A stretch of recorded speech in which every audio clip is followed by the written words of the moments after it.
څونه ډېر داسې خلک سته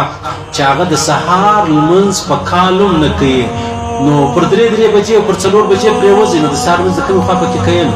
چې سړی پر 4 بجې سهار پرېوځي پر 4:30 بجې د سهار مطلب پیشلمۍ ختمېږي سهار ټیم شو کېږي لمونځ کولی شي بیا ډېر خلک داسې دي هغه د نشې ګولۍ خوري هغوی زه دا ټیم نشه یم نو زه نسم راپورته کېدی ولې خورې ګولۍ ولې خورې یعنې ستا په فکر باندې دا ستا فکر دا ستا دماغ د الله تر دین ډېر لوړ دی صحیح شو ټوله شپه په ډانسو په رقصو په ډولو په ساتور باندې تیر سي ټوله شپه په کرمبوډو په تاشو باندې تیر سي په پتور باندې تیر سي د سهار لمونځ ځینې پاته شي بیا وایي ما ته ملاس اورېدلي دي که د چا څه لمونځ قضا سو چې راپورته شي بیا یې وکړه اوس ظالم هغه محمد رسول الله مبارک و چې د جهاد سره روان و د سفر را روان و د اختیار کار یې نه و ستا خو اختیاري خو ستا خوره شپه د هغه غم دی ته چې ماخستن پرېوځې په دا نیت پرېوځې زه سهار منزله ولکه یې راپورته سم یا ولاړ سم دلته کور والا ته ویل چې ما ته نشې ګولۍ خوري په ما به کار نه لري که زما خوب لاړی بیا ما لره خوب نه راځي